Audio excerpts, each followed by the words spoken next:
I was that guy. Yeah, I was that guy hanging on the block. I was that guy selling dope, hitting licks, running from cops.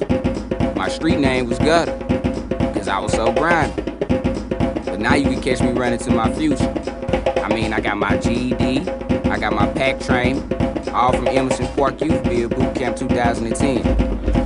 Let me reintroduce myself. My name is Lamar Jenkins, and this is my story.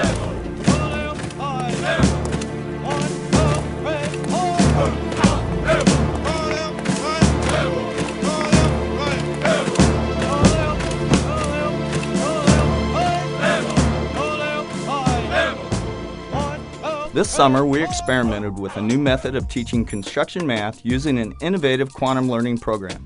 Our math boot camp used a holistic approach of strengthening the mind and bodies of our students through the use of physical training and personal affirmations before the start of class. Then we followed up in the classroom using a rigorous math curriculum based on the quantum learning model of teaching in the classroom that was designed to target areas of interest required for acceptance into the construction trades. At Emerson Park Development Corporation YouthBuild, we teach PAC certificate training. PAC is an acronym for Pre-Apprenticeship Certificate Training. It consists of 6 different components: safety, construction math, tool recognition, employability, green building, and carpentry. The students are also trained in OSHA 10-hour, emergency first aid, and CPR. To fulfill the students' requirement for the carpentry unit, we normally build small modules to teach building technique. Construction is not just a man's job anymore. I'm a female and I do construction well. In boot camp, we took this to the next level by building a small house. Our floors were constructed out of 2x10s on 16-inch centers and covered with 3/4-inch Advantech flooring. After squaring up the building, we constructed our walls on 16-inch centers. We then applied 1/2-inch OSB to the exterior walls.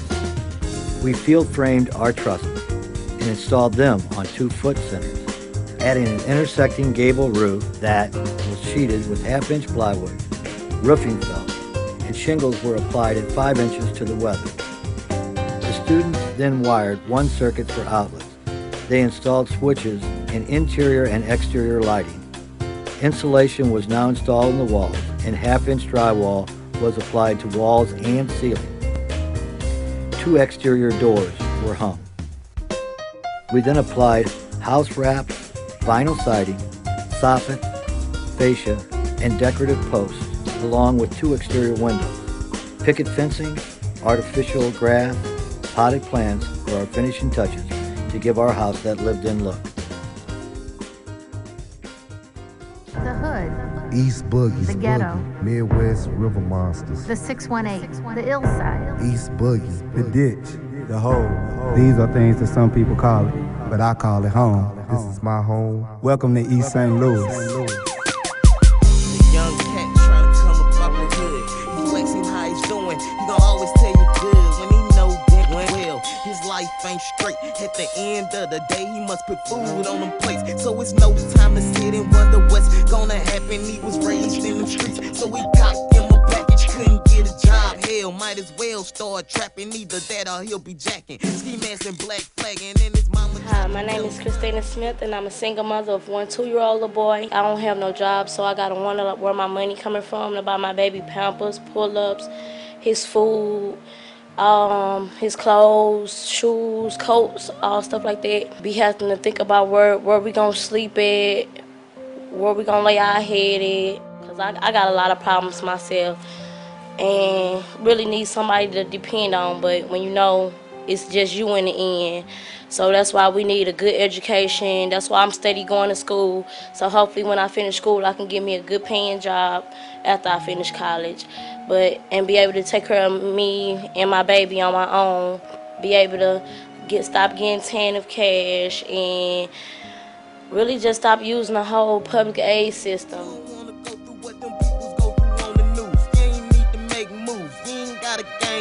Cause they just what you doing, I'm trying to tell you, boy, it's not a game.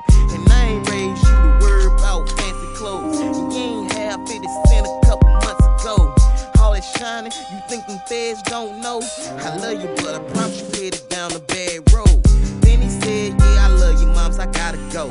I got a call coming in, and it's about some dope. Plus my man said I need to meet him by the store. He got a sweet lick for me, and I'm about to really blow. East St. Louis is a place like no other. For the people who continue to drive by and around it, it's only a place filled with crime and poverty and corruption. An outsider really only sees the negative and has a very limited knowledge of what the residents go through here each and every day in this once great city. Our youth would tell you that the sense of family here is very strong. Many would even tell you that they're not poor. Even though our youth come into this world fighting just to survive, they've learned to turn a blind eye to those broken sidewalks, broken streets with broken sewers, boarded up houses, abandoned buildings, and vacant, overgrown, trash-filled lots. With the help of this school and their own inner strength, they find within themselves that they're better able to turn a negative into a positive than most. But it ain't like I can just start over. You still breathing, well, it ain't over till it's over. What's good? Tell me how can this change my life? And YouthBuild was the only thing he replied. Listen, man, I got a lot of this to deal with. So if you ain't talking dollars, you can go and hit the brick. Hold up, shawty, wait a minute, I ain't done yet. I'm trying to put you on the lick that's gonna have you set. The offer that I'm making about your education, so with no procrastination, he instilled determination. So instead of incarceration, he's looking at a graduation from the situation. Again, lost in the time ways of his generation. It ain't over till it's over, soldier. You never know where them blessings gonna come from. Keep your head up and your eyes. My story is I've been through a whole bunch of stuff since I've been probably about 14 years old. I moved to Detroit when I was about 15 and came back when I was about 18, following the wrong crowd. I heard about Emerson Park through my cousin, he had been here about a good 2 years before he let me know where to go and how do I get everything in my schedule.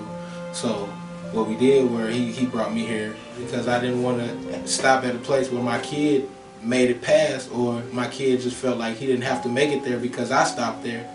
I ran into a big personal problem with my family. My brother had just caught leukemia.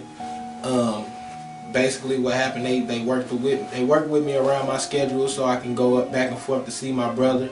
I had to do a bone marrow transplant for him, so pretty much what we did was when the times that I could come to work, they let me come to work, they let me go to school and finish further in my education, and the times where I had to go back in and take care of the family, they let me take care of the family. I really appreciate everything that they did for me.